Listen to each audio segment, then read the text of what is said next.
Hello，大家好，我係 Vincent。咁啊，上次就同大家講咗我間屋啦，咁啊同埋個鄰居啦，咁仲有我啲貓啦。咁啊，大家都對一啲關於貓嘅議題咧，咁其實都好有興趣嘅。咁基於咁嘅原因咧，我都想同大家講下貓啊。咁但係今日咧就唔係講關於泰國嘅，咁啊主要咧就係有一單新聞咧就嚟自於大陸嗰度。咁啊係關於呢一個咧瀋陽裏邊有一間貓 cafe 咧。有一位嘅客人係包房之後對一啲嘅小貓做出一啲嘅虐待嘅行為，咁呢件事嘅發展究竟係點呢？我喺網上咧就揾咗好多唔同嘅影片啦，咁呢一則嘅描述咧，我相信咧都係非常之貼切㗎啦，咁所以咧我就希望同大家去一齊睇一睇呢一條影片，同大家分享一下呢一條影片裏邊，我相信大家都可以了解到入面嘅細節。咁不過咧，由於畫面嘅內容咧比較敏感，咁所以咧我都將大部分嘅影片咧轉為定格，沒有影片嘅播放，咁只有聲音嘅描述嘅啫。我哋而家就一齊去睇睇呢條影片裏面嘅內容究竟係講啲乜嘢。一只小貓長達2分多鐘的哀嚎，甚至在掩蓋罪行時還在施虐。近日，瀋陽一女子連續多家貓咖虐貓事件，事情的起因是一女子訂了瀋陽中介一貓咖的小奶貓包間，在工作人員交代好注意事項和對其進行消毒後，便讓它進去擼小貓了。由於是包房涉及到顧客隱私，所以工作人員就離開了。而後店長回來後，通過監控發現該女子打開了特意交代不讓打開的貓籠，並且還多次出現過激行為，於是趕緊阻止，對其進行勸退，給她退了錢，讓她離開。然後馬不停蹄地去查看小貓，可一看才知道多隻小貓已經奄奄一息，身受重傷，於是店裡趕忙把小貓們送去了寵物醫院。事後查看監控才知道，原來該女子是在包間裡虐貓。只見她把小貓重重地摔在了桌子上，隨即就掐住小貓的脖子，用力地進行拍打。而後更是一把將小貓狠狠地摔在了地上，而在監控拍不到的角落，通過小貓的慘叫聲不難發現小貓是受到了怎樣的殘忍虐待。大家注意看，從監控時間15點33分40秒開始，到15點35分52秒，小貓的慘叫聲就沒停下來過。這短短的2分鐘時間，對一隻正在遭受虐待的小貓來說，是多麼漫長。可能是害怕被工作人員發現，女子一邊打還一邊呵斥小貓不准叫。而後，該女子為了銷毀證據，一隻手抓着小貓就來到了洗手池處，拿起紙巾暴力地給小貓擦拭傷口，期間還邊擦邊打。我實在是想不明白，這種人到底是什麼心態，才能做到如此惡毒。該女子的這一行為造成了4隻小貓死亡，2隻重傷。隨即店裡報了警，叔叔叫回了虐貓的女子。而該女子對自己虐貓的行為卻是這樣說的：首先是什麼？這個貓它挠我是確實是，然後再一個是啥？就是我今天心情不太好。首先，貓咪挠你，你跟前來制止你施虐行為的工作人員要點伏的時間是在16秒。沒有點伏啥的，幫我。這時候虐好幾隻的貓的過程都已經完成。其次，虐貓的過程中，小貓無意間抓傷了你，貓還不對了。最後，你心情不好就要來虐貓，這是理由嗎？事後，店裡在收集證據時才發現，原來該女子已經上過了同城其他貓咖的黑名單，原因也是虐貓，而且是當着人家店員的面掐着貓咪的頭，把貓咪擰成了麻花，被工作人員給請了出去。由此可見，這次女子選擇奶貓包間，就是為了故意躲開工作人員，是早有預謀的行為。本以為這件事會息事寧人，可卻惹怒了愛貓如命的老闆，自己從小父母離異，這些貓就是自己的命。一氣之下，老闆就轉讓了店鋪，撕了戶口本，不想連累任何跟自己有關係的人，發誓要為這幾隻貓咪討回公道。喺呢件事發生之後，網上出現咗大量嘅獄搜，查出咗呢一位女士叫做鄧培月，而佢嘅身份亦都係一位公務員，係呢一個瀋陽文旅局嘅職員嚟嘅。嗱，件事咧就係咁樣噶啦。咁其實咧就最主要咧就係因為成個過程裏邊咧，其實因為個客人咧喺嗰個嘅貓咖啡裏邊咧就係包廂啦。咁意思咧就係成間店咧就包咗，咁就冇其他客人嘅。咁所以咧就冇人可以睇到佢做緊啲咩行為。咁但係基於就個店鋪裏邊咧，其實有裝到個 CCTV 啦。咁所以咧入邊佢做緊嘅事情咧，咁其實都有被 CCTV 去拍下嘅。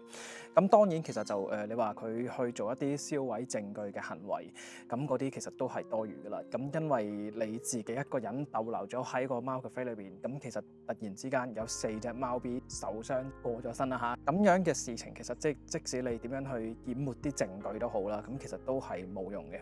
咁但係就其實最主要一件事就係個店主亦都真係佢都放棄晒自己所有嘢去維權啦。希望就係將呢一位嘅客人咧，咁其實都可以得到相應嘅懲罰。而最主要就係一件事就係喺大陸裏邊咧，會唔會有一啲嘅法例係可以保護一啲嘅動物咧？咁其實係冇嘅。我都查咗一啲相關嘅資料啦，我而家就俾大家去睇一睇啦。咁因為咧大陸裏邊咧其實就冇一項叫做反虐待動物法嘅，咁即係話其實咧你點樣去虐待佢哋，令到佢哋去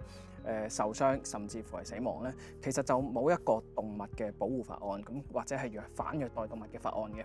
咁喺咁嘅情況底下，最多係會啲乜嘢咧？最多咧就只不過係會係尋人之事。咁其實咧而亦都真係動物嘅傷亡就變成係一個財產嘅損失去計算。咁而大部分就係其實如果假設個價值咧係唔超過5000蚊嘅話，咁其實佢嗰個嘅對動物造成個較大嘅財物損失咧，咁其實你都唔可以判案嘅。咁所以喺咁嘅情況底下，就比較去難去保護一啲動物，因為其實所有嘅嘢咁其實都係定斷咗佢哋本身個價值，咁即係話佢哋去販賣上面個價錢。咁而呢一樣嘢其實都係比較去難定案嘅。咁所以咧，其實嗰個店主咧，佢唔想係連累任何同佢有關嘅人，咁所以咧，佢將佢自己嘅戶口本啦都撕毀咗啦。都幾乎係同身份證上面差唔多噶啦，咁但係而佢亦都真係好希望可以喺嗰個反虐待動物法上邊去成功立到法。而呢一件事裏邊咧，我亦都想喺中國大陸裏邊咧就揾多啲唔同嘅個案啦，同埋一啲嘅法例啦。咁我亦都揾咗一啲唔同嘅個案出咗嚟嘅。究竟喺中國大陸裏邊，其實佢入邊嗰啲案件嘅案例係如何咧？咁我可以即係俾大家去睇睇啦。咁喺呢一個嘅2020年嘅4月啦，咁其實咧嗰陣時就會係有一個嘅大學生。咁啊，拍攝咗大量嘅虐貓嘅影片啦，咁有火燒啦、電擊等等啦，咁就亦都喺網絡上面去販賣呢啲影片去牟利，咁從而咧就引起一啲嘅社會嘅公憤嘅。咁而最後咧呢一個嘅大學生咧，咁其實亦都被呢一個嘅山東理工大學予以退學。個法律後果咧，咁其實就真係冇乜法律後果嘅，因為咧佢喺啲個反虐待動物法係冇成立㗎啦，咁而佢虐待嘅行為本身咧，亦都無法被刑事起訴，淨係咧就受到呢一個嘅治安管理嘅處罰，咁同埋受到社會嘅輿論同埋即係一啲嘅譴責嘅啫。咁呢個就2020年㗎啦，咁2023年咧亦都有一個網紅啦，咁叫做傑克辣條。係啦，咁啊，亦都對啲貓咧咁做咗一啲好殘酷嘅虐待啦，譬如係活體嘅解剖啦，以滾水去淋嗰啲嘅貓啦，咁亦都將呢啲影片咧喺網絡上邊去傳播嘅。咁而公安咧，亦都係最終咧就係以尋釁滋事罪咧，咁就將佢一個做行政拘留個罪名咧，就係因為佢傳播血腥暴力嘅內容，咁擾亂咗一啲嘅公安秩序，而唔係針對虐待動物嘅本身嘅。咁呢個就2023年嘅4月啦，咁亦都係一個網紅嘅所為啦。咁另外就2023年啦7月啦，咁江蘇咧，咁亦都有一單嘅案件咧，就係有一個男子同一個合租嘅室友啦發生一啲矛盾啦。咁其實就都係將一啲飼養嘅貓啦喺高樓裏邊咧就掉落街啦。而呢個亦都係同我頭先嘅描述一樣啦。警方咧就以呢一個嘅故意毀壞財物罪嘅方向去介入嘅。而貓嘅喺市場嘅價值咧，亦都係難以判刑事嘅立案標準，因為佢唔超過5000元以上。咁最終咧就係民事和解嘅，其實就純粹口講咧就3單啦。咁但係其實如果我係喺翻個抖音上面去揾翻呢啲嘅虐待動物事件咧，其實真係超級非常之多嘅。所以其實喺翻中國嘅國內咧係冇一啲嘅反虐待嘅動物保護法咧去保護一啲嘅動物嘅，譬如係雲林嘅狗肉節咁樣啦，咁嗰啲其實亦都會係仲有去繼續去發生緊嘅。咁喺呢一度啦，我亦都唔想話即係主要好似係針對呢一個嘅中國大陸啦，咁我亦都揾咗一啲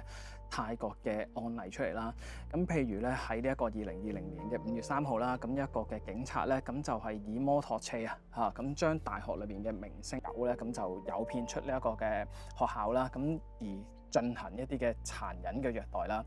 咁最終嘅判決咧就係虐待動物，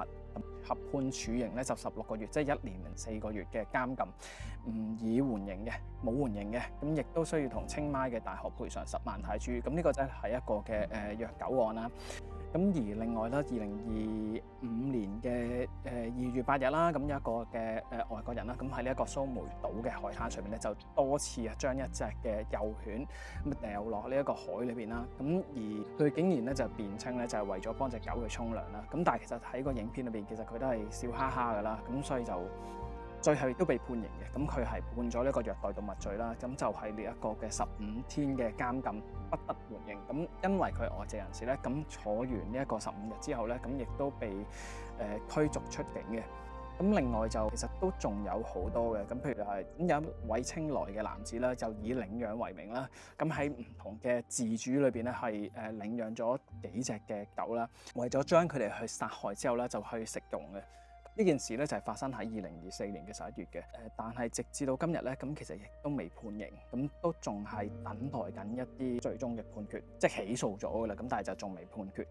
咁另外仲有2024年嘅6月25號啦，咁有一名嘅男子啦，咁其實亦都因為啲貓啦去偷食啲嘅食物啦，咁而對佢哋施襲嘅，唔單止係一隻貓，咁其實都係有幾隻貓嘅。咁其實陸陸續續都仲有好多嘅，咁但係因為喺泰國咧保護動物法案咧，亦都係比較完善啲啦，咁所以咧就會係有一啲嘅阻嚇嘅作用。講翻呢條法案啦，咁其實咧呢一條法案咧就係喺2014年就開始實施嘅，咁就係呢個防止虐待動物嘅法案，係啦。假如係虐待動物嘅，最高咧就有機會咧係被判2年嘅監禁，同埋最高4萬泰銖嘅罰款嘅。咁而另外仲有一啲嘅動物嘅福利組織啦，譬如係 Watchdog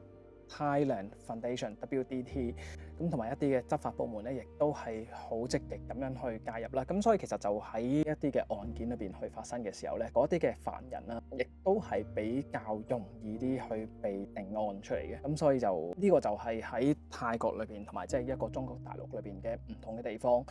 咁當然即係我就覺得即係其實如果喺保護動物或者即係要喺愛護動物上面咧，咁其實即係唔係單單去靠法律嘅，咁亦都真係喺個教育層面上面、道德層面上面，即係你要係起碼都係從小去灌輸點樣去即係對待一啲嘅無論係自然嘅動物啦，咁或者真係一啲嘅寵物都好啦，而唔好純粹當佢係一件物件，用金錢去衡量佢哋嘅價值。如果大家都係有機會或者係打算，甚至乎已經係住緊喺泰國嘅話，咁想領養多啲嘅小動物啦，咁譬如係貓又好狗又好啦，咁其實我就覺得即係可以上網去揾多啲唔同嘅資料。咁譬如你話係咪有必須要植入晶片啦？咁又或者係用啲咩方法去保護自己嘅寵物，唔俾其他人去傷害。咁今集咧就講到呢一度啦。咁如果大家有咩意見咧，就歡迎喺個留言嗰度咧去留低。假如自己有啲咩經驗啦，咁亦都可以歡迎同大家分享嘅。咁今次就講到呢度為止啦。咁多謝晒大家支持，拜拜。